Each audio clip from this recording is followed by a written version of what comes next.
plasmar maravilhas, versos, pedra de outra poesia. Coloco um barco no mar.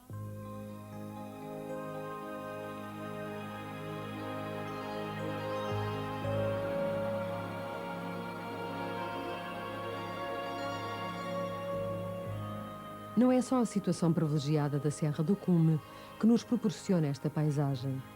É toda a Ilha Terceira que se oferece assim generosa ao visitante e nos permite apreciar também a beleza. É o resultado do trabalho que o homem desenvolve no espaço e no verde, que são as ilhas dos Açores. Matizada e ondulada, a paisagem divide-se em quadrículas ao longo dos vales e dá-nos esta imensidão de verde e terra cultivada.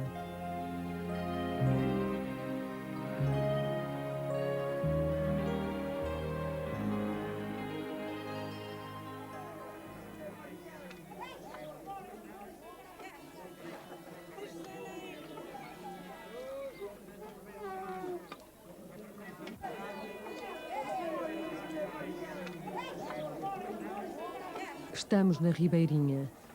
Um cortejo etnográfico comemorativo dos 100 anos da autonomia relembra-nos um pouco da vida desses tempos. É um reviver dos pregões e do cotidiano da ilha.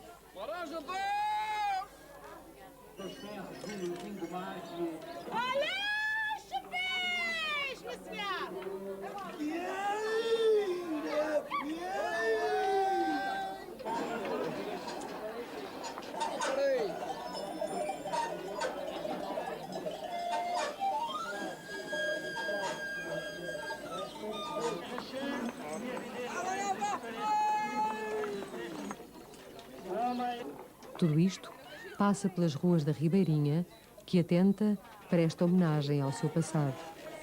Mostram-se as classes ricas e a gente pobre e os diferentes aspectos da faina agrícola para que uns recordem e outros aprendam como se transformou e evoluiu a ilha.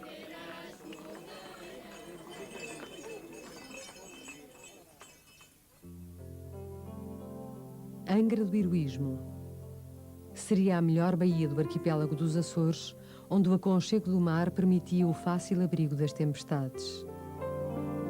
À cidade de Angra, hoje património mundial, foi acrescentado o nome de Heroísmo, pela sua fidelidade à causa liberal. A sua reconstrução, após o terremoto de 1980, mereceu reconhecimento internacional. De facto, as suas ruas e casas são um exemplo de harmonia arquitetónica, coroada pelas varandas de procissão em ferro forjado. A Sé Catedral olha a cidade do alto da escadaria.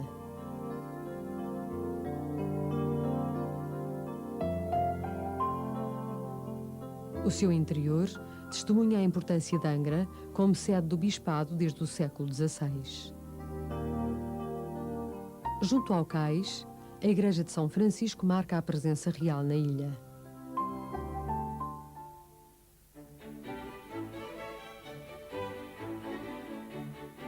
No Jardim Municipal, por entre variedades de cores e flores, um monumento a Garrett evoca a atribuição de heroísmo à cidade de Angra.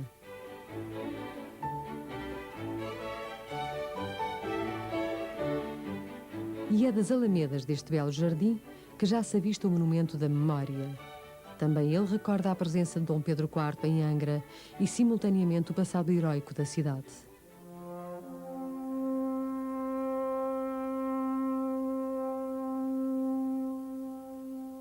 No Monte Brasil, que domina a baía, o Forte de São João Batista, mandado edificar por Filipe II, é uma fortificação de imponentes muralhas. No fosso, que ladeia a entrada principal, uma astuta construção revela os cuidados defensivos com que o forte foi dotado. A ponte, sustida por arcos, transpõe o fosso e conduz à entrada principal, que é de cantaria lavrada em pedra vulcânica.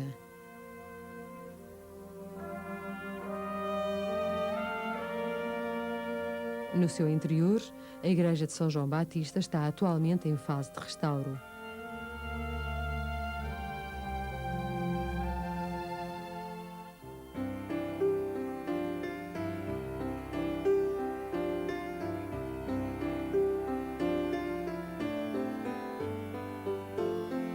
São Mateus da Calheta é um porto natural que, pela sua situação privilegiada, se mantém como ativo porto de pesca.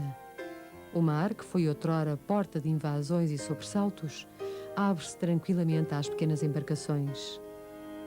A igreja matriz, elevada sobre o mar, é de reconstrução muito recente. Adaptou-se a novos tempos e às novas imagens da Virgem. A talha já não é dourada, mas o castanho harmoniza-se nos altares. Passando pela serra de Nossa Senhora do Pilar, chegamos a Santa Bárbara, que nos oferece o branco das casas espelhado sobre o horizonte.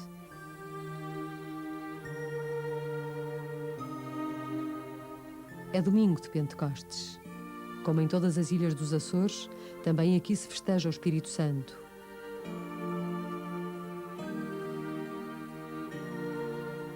Os impérios são um dos símbolos da terceira. Aqui se acolhem as coroas, símbolo da festa.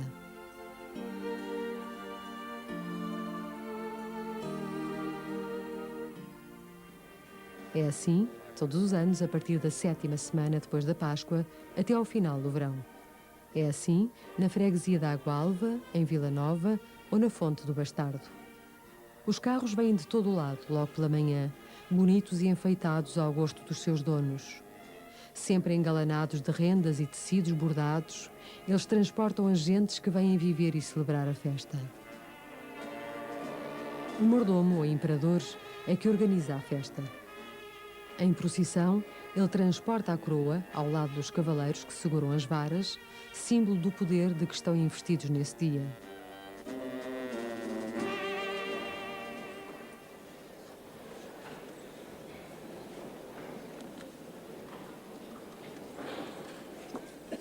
Mandai, Senhor. É na missa que se procede à coroação das crianças, normalmente escolhidas pelo mordomo. É um ato revestido de grande emoção, dignidade e honra. As crianças representam a inocência e são a esperança da descida de um novo espírito salvador e difusor do bem e da caridade.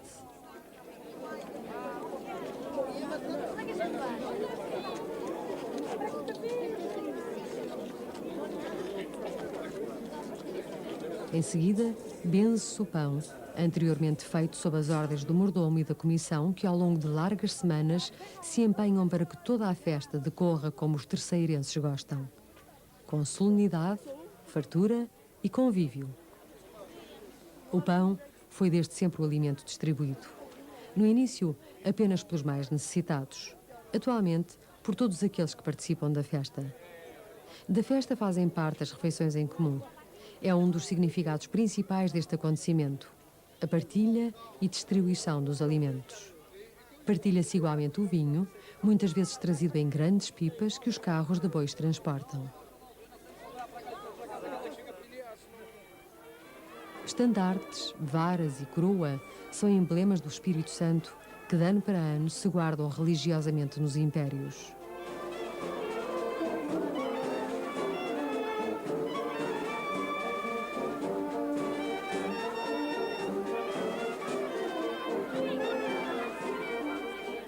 Nem sempre as festas decorrem da mesma maneira, dado que em certos sítios, como em São Sebastião, há a preocupação de pôr uma mesa no exterior, onde além do pão e do vinho, se oferece a todos os alimentos característicos da festa e que tradicionalmente se mantêm em algumas localidades.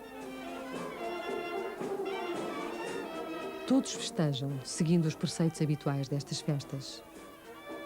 No Largo da Festa, a Igreja de São Sebastião, construção dos séculos XV e XVI, revela-nos um interessante conjunto de frescos parcialmente recuperados.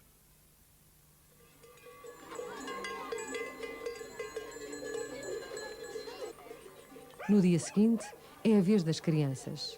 É um bodo de leite, como aqui, na Terra Chã.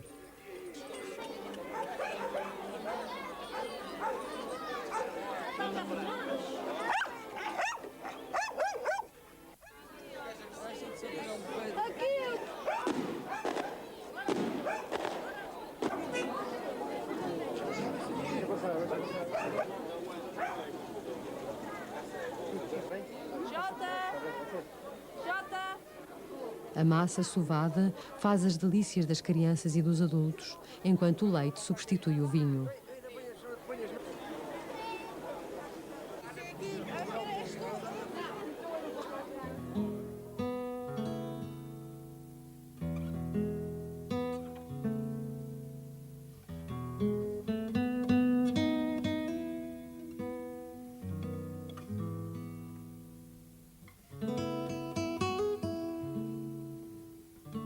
Na Praia da Vitória, a sua bela igreja matriz ergue-se imponente contra o céu, grande e branca com o seu belo portal gótico, oferecido por Dom Manuel. Na fachada, uma rosácea central e duas fiadas de janelas. Ela reflete a importância que a praia teve na história da ilha.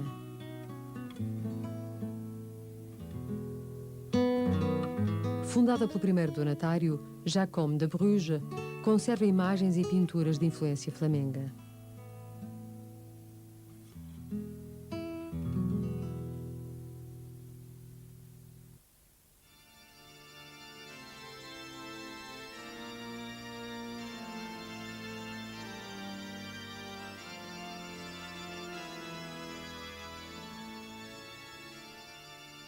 A riqueza interior, a arte manuelina, a talha dourada, a decoração e as imagens são a compensação e o reconhecimento feitos à ação de graças ao divino, cantadas ao som do órgão que já no século XVIII entoava cânticos de louvor.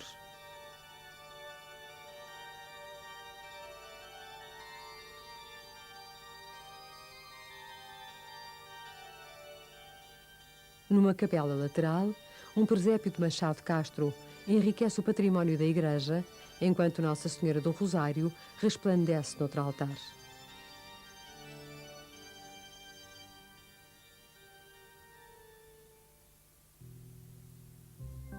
A originalidade das pias de água benta completa o fausto e o encanto desta igreja matriz.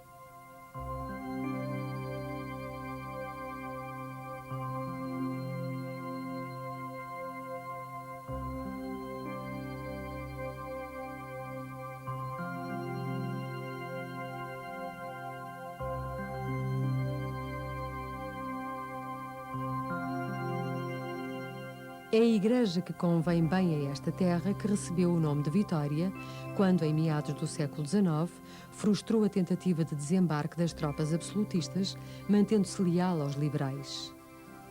Continuamos envolvidos pela amena tranquilidade do sossego das ruas, agora ainda mais belas, atapeadas com a calçada portuguesa. Falar da Terceira é também falar do verdelho da ilha. Já no século XVI, se bebia vinho fabricado no sítio denominado Biscoito Bravo. Cultivava-se em terrenos estéreis, calcinados pela lava.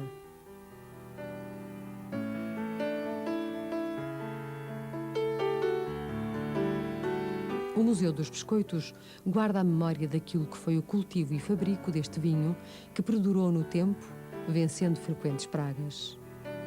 Hoje, bebe-se um verdelho de requintado sabor, depois de 15 a 16 anos de envelhecimento.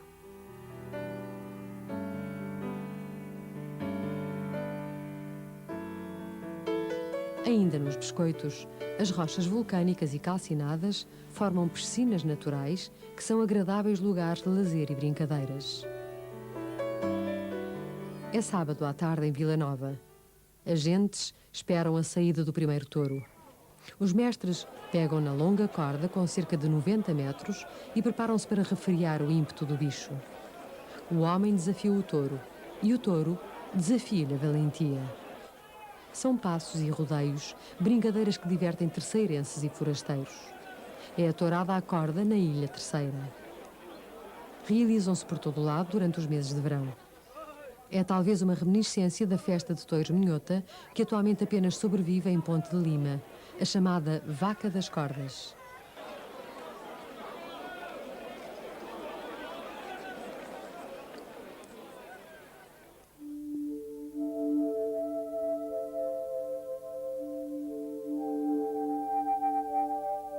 No interior da ilha, o Algar do Carvão é uma área protegida e classificada.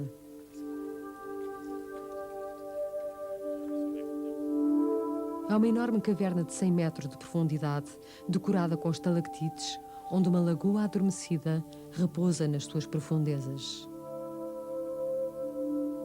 Visitá-la é um bom exercício para o corpo e para o espírito.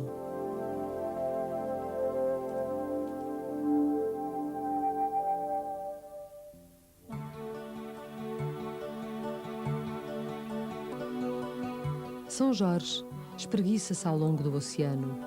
São 62 quilómetros desde o topo à ponta dos Rosais. A largura é de apenas 8. Da costa sul, avista-se o Faial e o Pico. Quando a luz ajuda, estas ilhas sobressaem com uma surpreendente nitidez.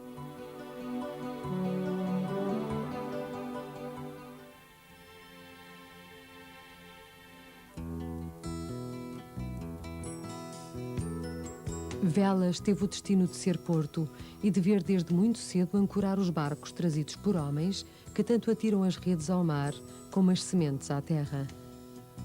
No porto é sempre tempo de faina, mesmo quando o mar não permite e os homens não vão à pesca.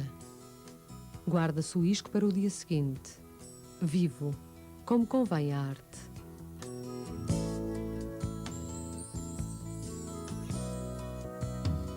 No centro da vila, deixamo-nos encantar pela quietude do jardim público e do coreto e do edifício da Câmara. Mas é mais a sul que nos começamos a aperceber das surpresas que em São Jorge nos aguardam.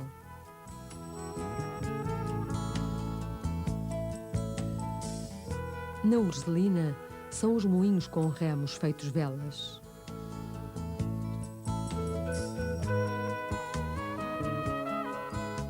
Aberta para o mar, é o encanto da Furna das Pombas, que por tantas a colher lhes roubou o nome. Mais para sul, em Manadas, a Igreja de Santa Bárbara, exemplar da arquitetura barroca, é paragem obrigatória. Entre verde e mar, a Vila da Calheta é o porto comercial da ilha.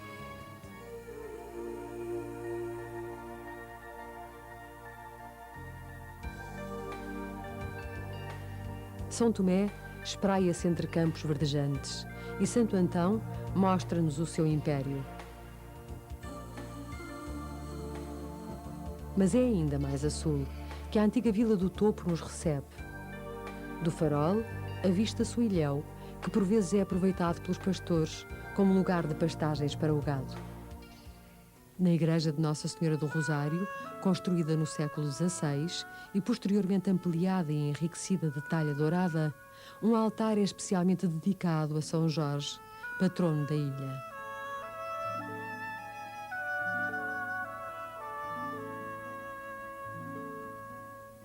Neste altar estão esculpidas figuras profanas, lembrando exploradores ou talvez os primitivos povoadores.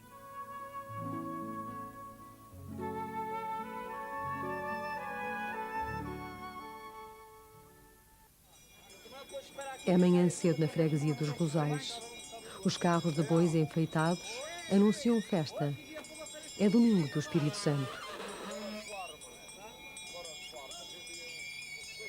As vacas acabam de chegar.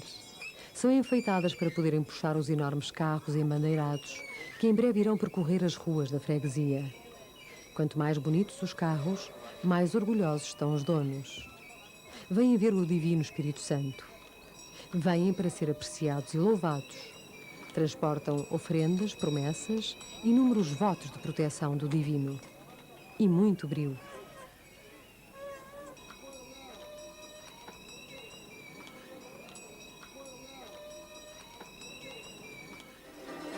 Nas ruas, a animação começa cedo com o tocar das folias. Em breve, será a partilha das roscas e da massa sovada. Enquanto cá fora os tocadores ajudam a passar o tempo, na cozinha as mulheres apressam-se a acabar as sopas do Divino Espírito Santo e a cozer a carne que fará parte do bodo. O mordomo empunha a bandeira. É ele que, por voto ou por promessa, faz a festa. Na igreja já foi a coroação. As crianças, quase sempre parentes ou escolhidas pelos mordomos, ostentam a coroa, verdadeira representação do divino na festa. É a coroação da inocência.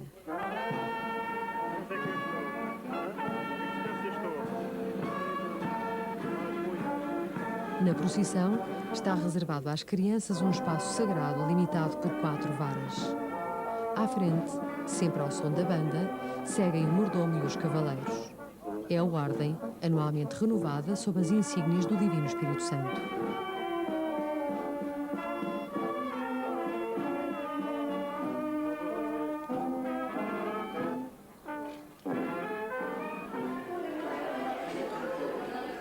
Todos participam no bodo. São as sopas do Espírito Santo, a carne e o vinho. É a hora do reencontro com os que vêm expressamente para este dia.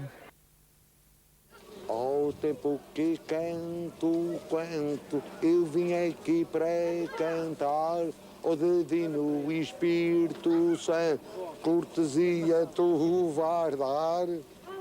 Isto é, praticamente, isto é uma cadeira que a gente gosta na saída dar uma cortesia. À tarde é a folia. É a vez do mordomo iniciar um estranho jogo com as ofrendas. Os foliões marcam o passo nesta estranha dança em que os cavaleiros são protetores das ofertas com as suas enormes varas.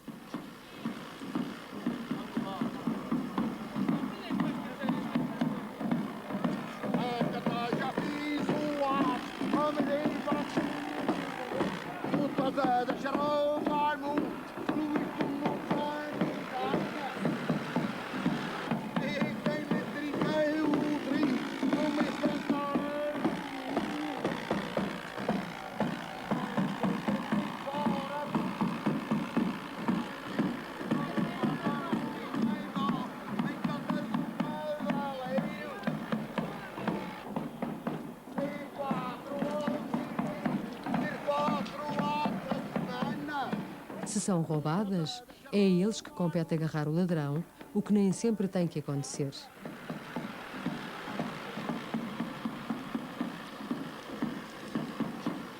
Sempre ao som do tambor e das folias. São agentes em franco folguedo a viverem o seu Espírito Santo.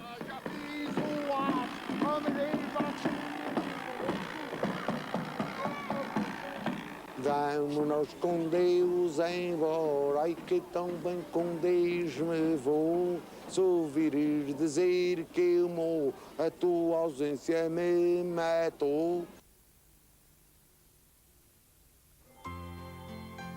Mas São Jorge é também conhecido pelas suas fajãs. São 46. Junto ao mar, espaços de terrenos planos e férteis, abrigados pelas encostas, criaram microclimas que permitiram o cultivo das terras. Quase tudo ali se cria. É o milho, o inhame, a batata, os frutos e até o café.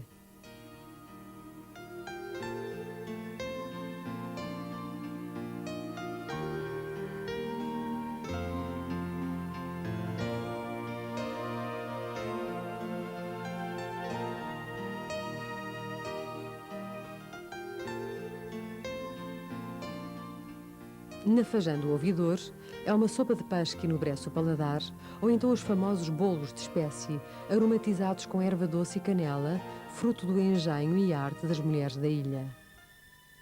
As fajãs são terrenos baixos que escorregaram das encostas escarpadas. De difícil acesso, isolaram gentes, como aqui na fajã dos Cubres, onde se chegava após longas descidas. Subir era ainda mais difícil. Hoje, as estradas já chegam às fajãs. Mas muitas, como a do Santo Cristo, ainda mantêm o isolamento. Estamos na fajã dos Vimes. Aqui, tudo se transmite e tudo se aprende naturalmente. Assim se ganha gosto e ternura pela ilha. Assim se aprende a ficar e a preservar artes e técnicas do passado.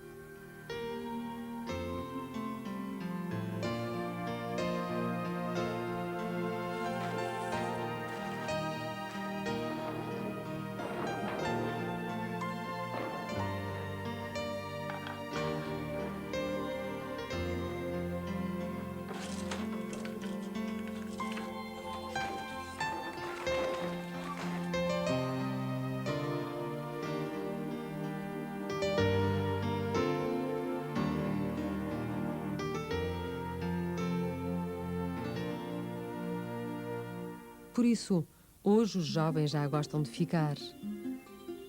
A Luísa, de 17 anos, ficou. O tiar não tem segredos. Faz as colchas coloridas que a sua avó lhe ensinou a fazer.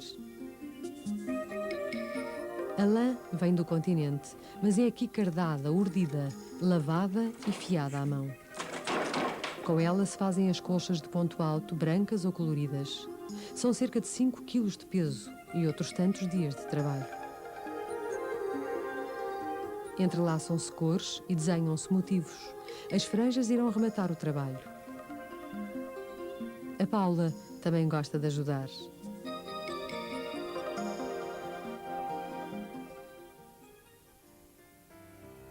É de manhã. Chegou a hora de tratar das vacas. Para o Joaquim, são uma das maiores riquezas da ilha. A terra é avermelhada e os caminhos são de bagacina.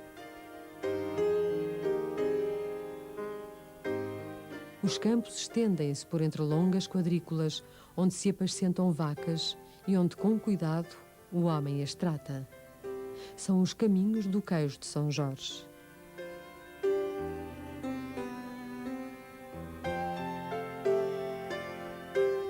E é nas inúmeras cooperativas jorgenses que o leite se transforma. No norte pequeno, na beira ou como aqui nos rosais. O fabrico do queijo é realizado por gestos há muito aprendidos. Mas é o saber que dará a este queijo o paladar que há muito o caracteriza. Em salas especialmente climatizadas, vai adquirindo uma casca amarelada e um sabor picante. É o famoso queijo de São Jorge. Depois de curados, podem ter entre 7 e 12 quilos. Chegamos à ponta dos Rosais, onde um farol em ruínas contrasta com a harmonia do sítio. Ainda se eleva altivo acima do morro que o sustenta, por sobre um mar azul que nos cativa. O farol cumpriu outrora uma função que o terremoto de 1964 interrompeu. Abandonado em 1980, guarda ainda um encanto que os vidros estilhaçados, a ausência de telhado e até as falhas no terreno não deixam abalar. Sete Fontes é um parque natural construído graças à benevolência de um imigrante. Não falta o monumento ao baleeiro, à aventura e ao mar. E a capelinha, claro está. Pelo próprio nome se deduz ser sítio de encantar. Pródigo em árvores e flores, é um local aprazível onde os fetos se entrelaçam criando túneis de luz.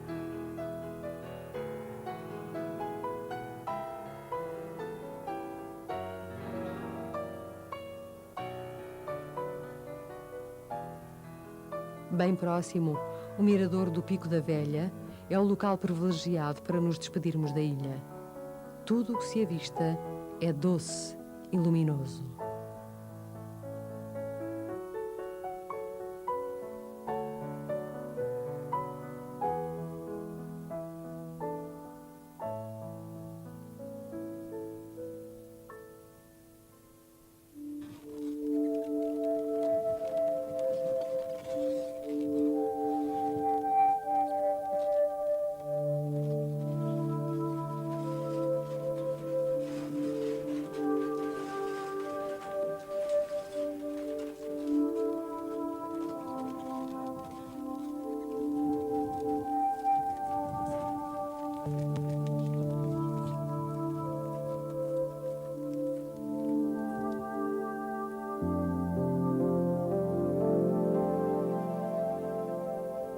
Os moinhos de origem flamenga vão se tornando marcos do passado.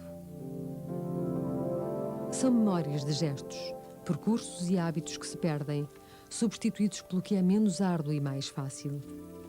Distinguem-se pelas suas cúpulas arredondadas e pelas velas de engradados de madeira. Dão colorido e humanizam a paisagem.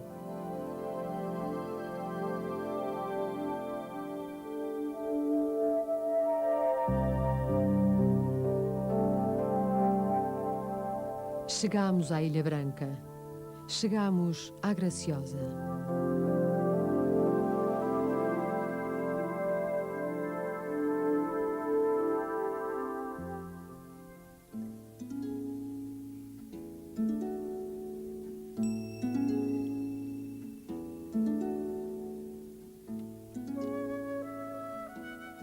Graciosa, não medilha. Uns justificam-no pela sua enorme beleza, por ter tido a sorte de brotar do mar como um açafate de flores, por ter sido bafejada por este mar que a fertiliza e lhe dá vida. Graciosa é uma ilha pequena. São 62 km² para 5.500 habitantes. No início do século XVII, chegaram os franciscanos. Construíram conventos e igrejas. Estavam por todo o lado e em tal número que já em finais do século XVIII, Chateaubriand, por aqui parando a caminho das Américas, comentou maliciosamente: sem exagero, me parece que metade da Graciosa era povoada de frades e que a outra metade lhe devia pertencer por ternos laços.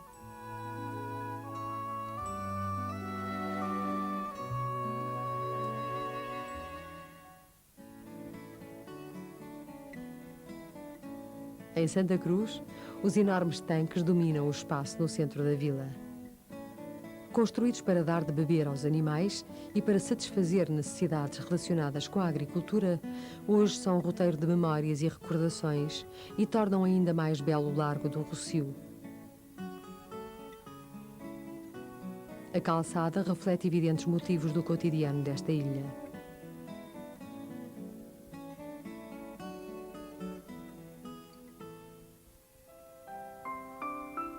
A Igreja Matriz, fundada no século XV, foi enriquecida progressivamente com obras de vulto, de que se destaca o notável conjunto de painéis quinhentistas, atualmente parte integrante do altar-mor.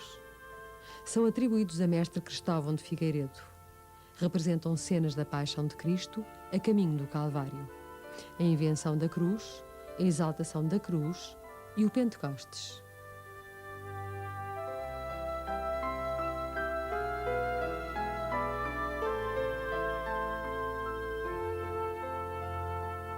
Os altares laterais são um reflexo do poder religioso existente na ilha até ao século XVIII. A imagem do Senhor morto, a árvore de Jacé, também chamada Árvore da Vida, e o retábulo do Divino Espírito Santo são belos exemplos da vontade de tornar mais rico o interior desta igreja.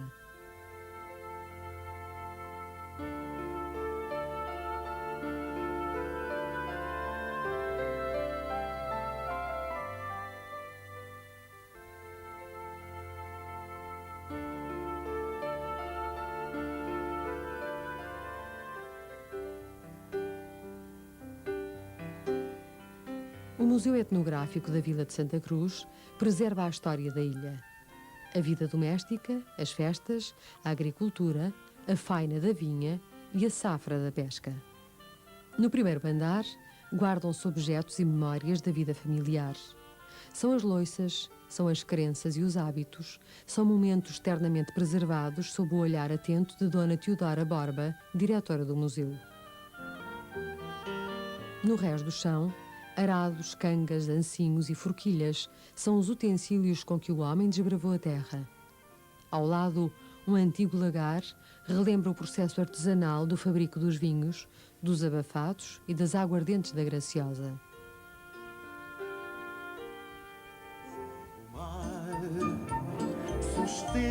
Cá fora é o mar. É o mar que se avista do Monte da Senhora da Ajuda. Que nele andam à procura dos seus oceanos. O mar não tem marés a medir.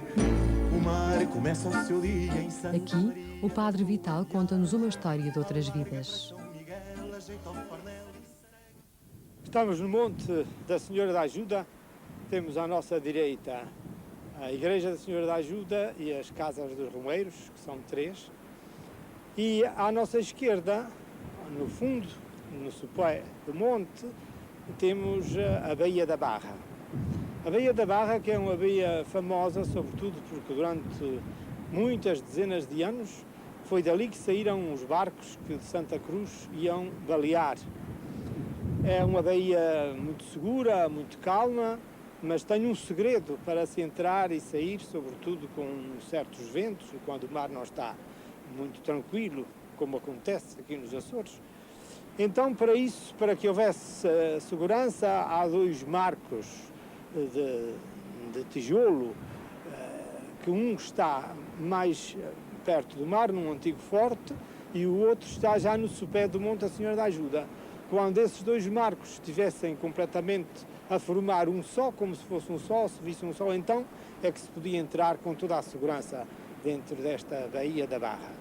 Aqui se traziam as baleias, muitas centenas de baleias aqui foram esfoladas, muitas centenas de baleias aqui também foram cortadas, muitas vezes para se ver uma substância que naquele tempo era muito preciosa, que se chamava o âmbar, que dava sempre muito lucro à companhia baleeira e aos baleeiros. Mas a Senhora da Ajuda é uma pequena e bonita ermida de forma acastelada. No seu interior, os azulejos setecentistas representam passos da vida de Nossa Senhora, bem como os símbolos marianos do Sol e da Lua.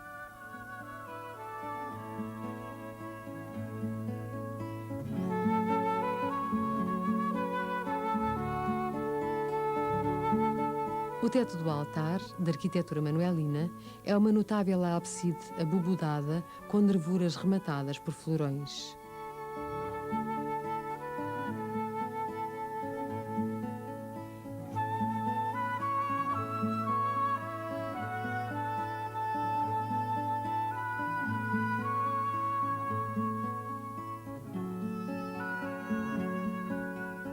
Outrora, a ermida da Senhora da Ajuda abençoava homens e baleeiros.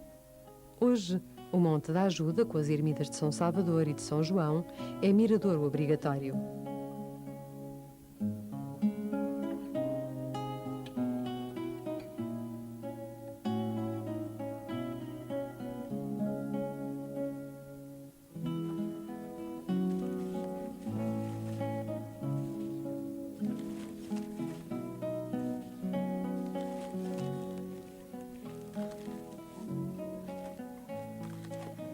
Mais longe, na freguesia de Guadalupe, é tempo de guardar o milho. Diz-se que o imigrante e benemérito não quis enriquecer sozinho. Por isso, foi ajudando o povo da sua terra. Certo é que Guadalupe é uma terra enobrecida pelas casas de rés do chão e primeiro andar, adornadas por fiadas de janelas.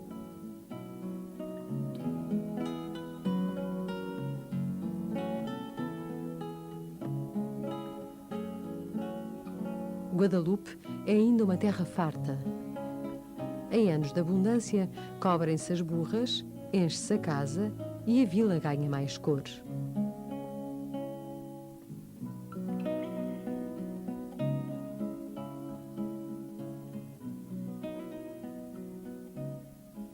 Vila da Praia. Acima do casario, ergue-se a igreja de São Mateus, uma das mais belas da ilha.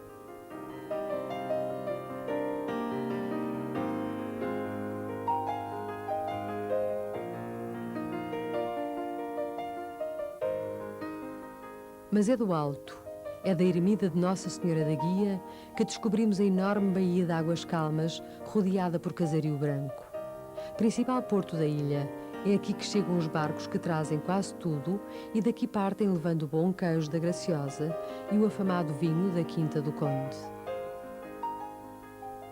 Ao longe, a encosta suave da caldeira esconde um mundo de mistérios e de luz. Um mundo de vegetação recente eleva-se firme. O vulcânico fez-se verde. Um caminho de terra conduz-nos à entrada da Furna do Enxofre, onde o Sr. Manuel João nos fala de perigos. Portanto, podem ir lá abaixo, mas quem passa da corda, até a corda, a Câmara é responsável. Quem passar da corda é a vossa responsabilidade. Lá perto da lagoa, há falta de oxigênio. Olha, falta o oxigênio, falta a respiração. A gente aqui é acostumado a dizer quando o dia está muito quente, que é abafado, não. Um dia abafado. E é quase sempre acontece nos dias abafados, ali é meio perigoso. O deslumbramento é total. Ouvir o silêncio das gotas que deslizam, da furna a borbulhar, ou de alguns raros pássaros a planarem, são sensações que enganam os sentidos.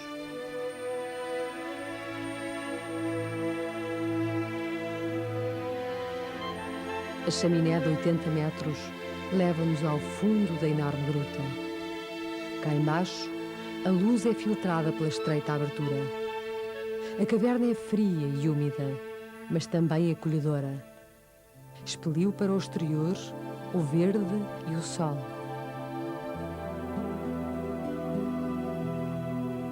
A costa da ilha reserva-nos ainda algumas surpresas. É a Rocha da Baleia, pequeno ilhéu natural em forma de baleia, junto ao farol da Ponta da Barca, ou a enseada de Porto Afonso, onde o mar desafia a rocha avermelhada. Pequenas portas fechadas escondem as embarcações que os pescadores não confiam à fúria do mar.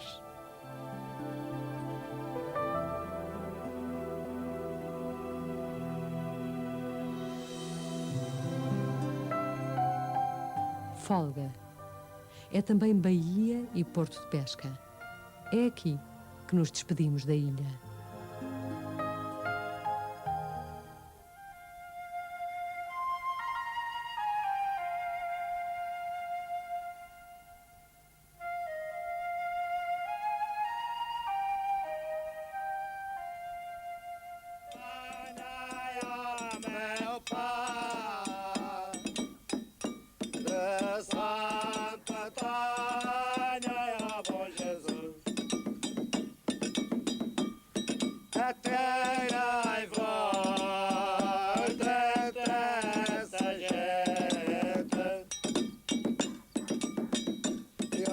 A toada ecoa pelos caminhos de Ponta Delgada.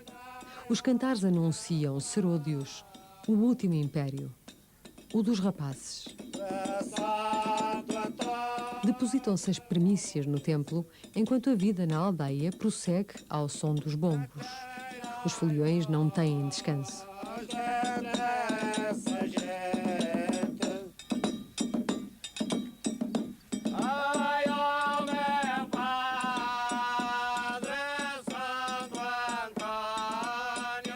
É a última etapa do ano. O Espírito Santo abençoará esta terra, protegerá os inocentes. Viverá nesta casa que os acolhe, que acolhe os habitantes de Ponta Delgada. Em troca, receberá as suas dádivas. O Império dos Rapazes fechará o ciclo das festas, das colheitas e do sol.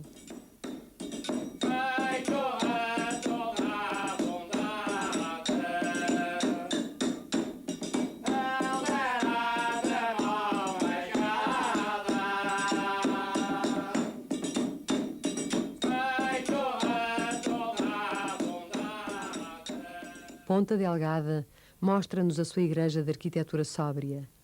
No exterior, identifica-se o seu orago, São Pedro.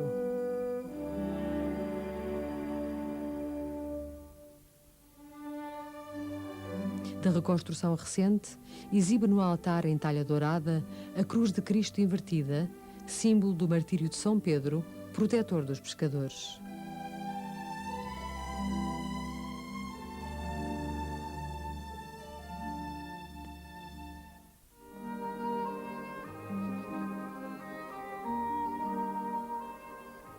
Por entre paisagens verdejantes, chegamos a Cedros, onde a sua igreja, recentemente restaurada, nos recebe com uma enorme concha, curiosa pia de água benta e uma imagem da Virgem.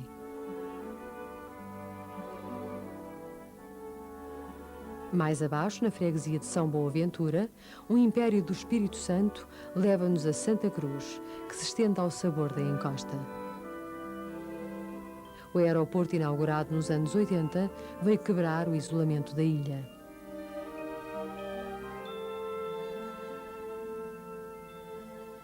A Igreja Matriz da Senhora da Conceição é uma construção oitocentista que, imponente, ilude o domínio do mar. O Museu Etnográfico ocupa o antigo convento de São Boaventura. No claustro é a faina do mar, as embarcações e os instrumentos ligados à arte de balear.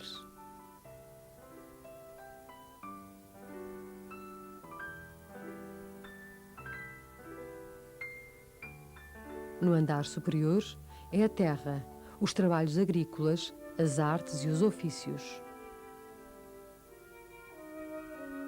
As alfaias que sulcaram terrenos, fontes de milho alimento e de linho agasalho. Noutra sala, guarda-se a memória do baleeiro Wanderer, cuidadosa reconstrução na arte de trabalhar o osso de cachalote. O scrimshaw, ou a arte de desenhar em dentes de baleia, oferecem-nos notáveis cenas da vida dos baleeiros.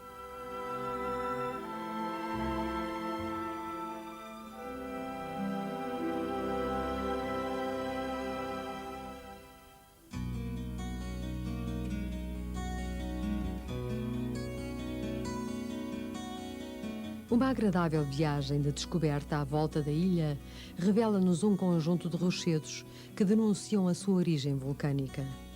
As suas formas embelezam mais ainda o azul do mar, propondo-nos encantos e mistérios ao ritmo de ventos e marés.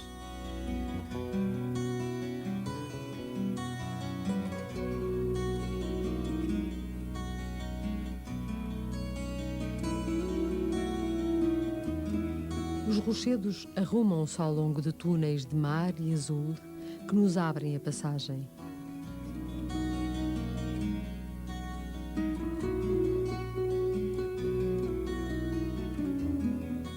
Lá longe, vislumbra-se o corvo. A viagem é uma surpresa por mundos lendários de naufrágios, piratas e corsários. O fundo do mar cativa para a descoberta de tesouros certamente aí existentes. A ponta de Albarnás é um dos extremos da ilha. Desde 1925, que aí um farol ilumina o mar, orientando navios e embarcações que nas noites de invernia demandam a ilha. É ao mesmo tempo um sítio belo e agreste de rochas escarpadas que ameaçam e desafiam a aventura. É a costa norte da ilha, de vertentes quase a pique.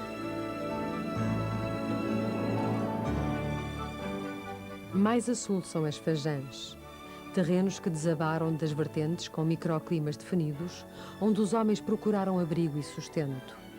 O seu tamanho dá-lhes o nome: fajã grande, fajã pequena ou, carinhosamente, a fajãzinha. São terras generosas e férteis, com o mar ao lado. Por isso, os homens aqui são agricultores e também são pescadores.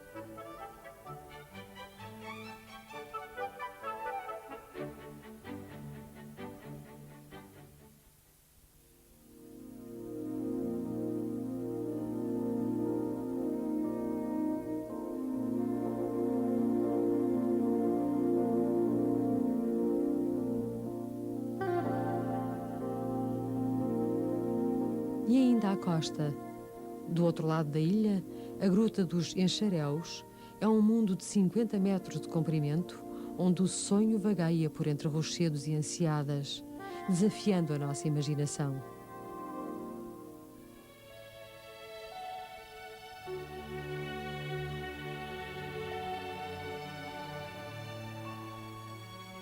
Vila das Lajes.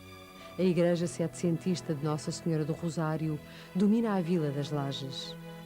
Para além da imagem da padroeira, existe uma outra imagem de Nossa Senhora das Angústias, promessa feita por fidalgos espanhóis, salvos do naufrágio que ali os atingiu.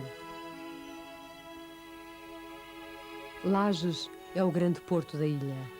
Os barcos chegam carregados de sonhos, muitos desejos partem com eles.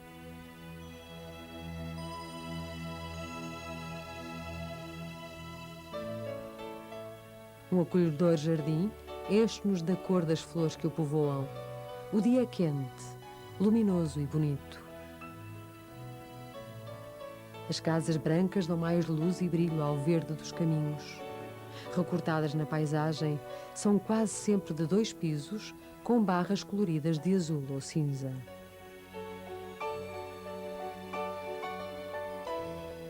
Por estes caminhos ficam as pequenas freguesias da Lomba e da Fazenda.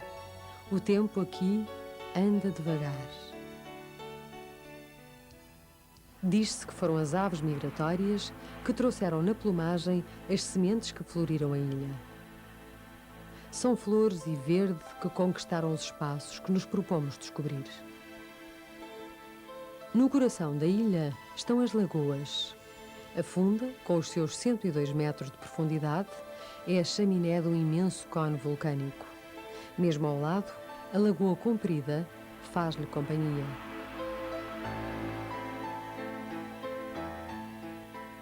Um pouco mais a sul é a Lagoa Rasa, de margens baixas, que acompanha o enorme mundo que é a Lagoa Funda, esta sim povoada de vegetação.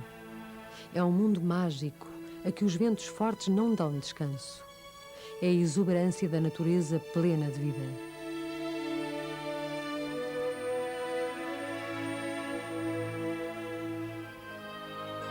Lajedo. Morros, picos, rochas, são aqui a paisagem dominante, sempre amenizadas pelo verde que as envolve.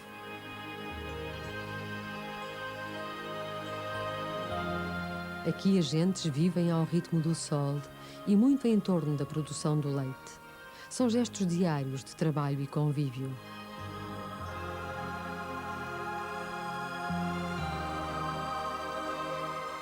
Ao lado de uma pequena cascata, desenha-se um interessante fenómeno geológico denominado Rocha dos Bordões. É basalto solidificado em enormes estrias em forma de bordões que encantam e dizem muito quanto à formação da ilha. É paragem obrigatória.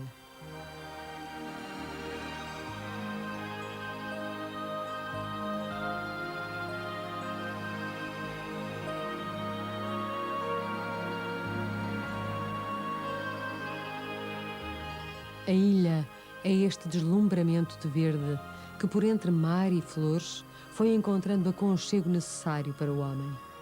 Cumes, morros, vales, baías e rochedos rodeiam a freguesia de Mosteiro, de onde abraçamos a ilha num último olhar.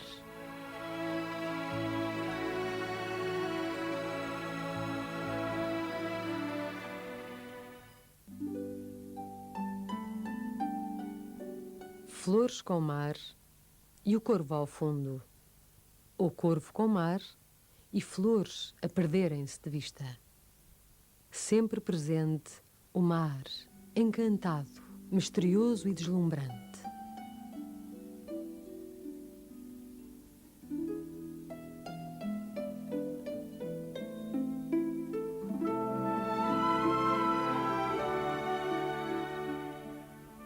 Deixamos o pequeno cais de Santa Cruz das Flores no barco da família Augusto, que há 50 anos une as duas ilhas. É o traço de união contra o isolamento na região mais ocidental da Europa. Ainda hoje, e apesar do pequeno aeródromo construído nos finais da década de 80, o barco da família Augusto é um meio privilegiado para chegar ao Corvo. E aqui começa o prazer da viagem. Prazer a que não são alheios os inúmeros golfinhos que às dezenas acompanham o barco.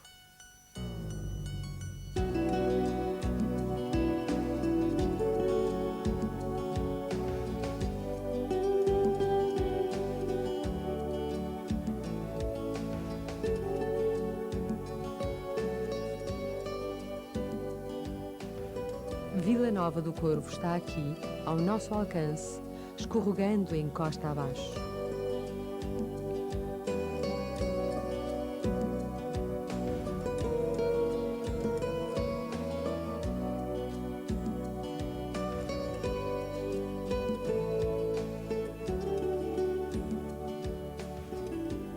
O casario recebe-nos de branco e o porto, sítio de chegadas e partidas, anima-se durante o verão. No inverno, o mar é mais difícil e as gentes deslocam-se menos. Outrora, no século XVIII, as ruas enchiam-se de gente. Gente que pagava pesados impostos em lã e trigo aos prepotentes donatários.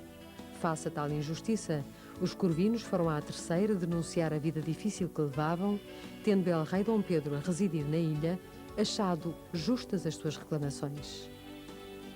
No final do século XIX, com a chegada dos baleeiros americanos, os homens partiram, muitos para sempre. Foi o início da imigração.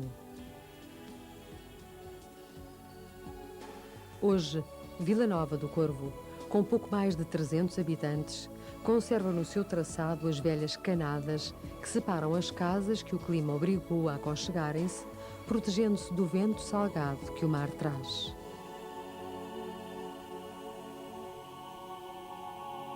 A Senhora dos Milagres é uma pequena imagem quinhentista de origem flamenga que representa a Senhora com o menino ao colo e atribui-lhe o supremo milagre de ter defendido a população do Corvo durante um assalto de naus turcas.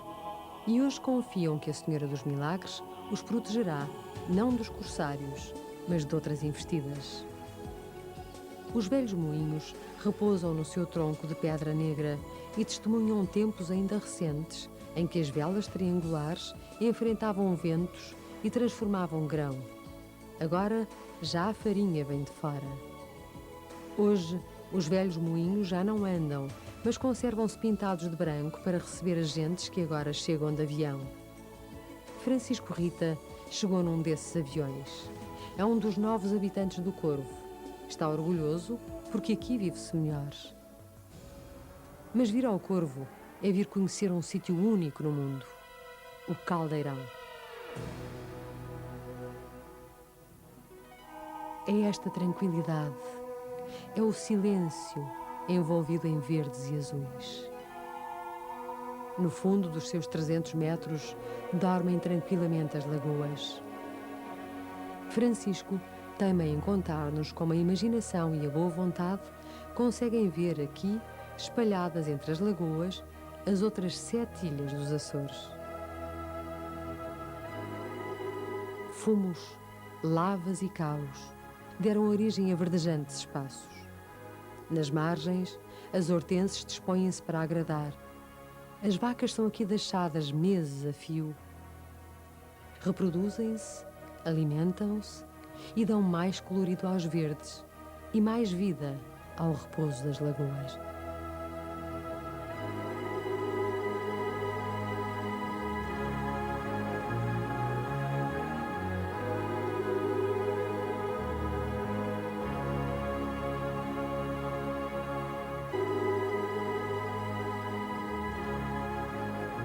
Mas é tempo de voltar, ainda no barco do Mestre Augusto.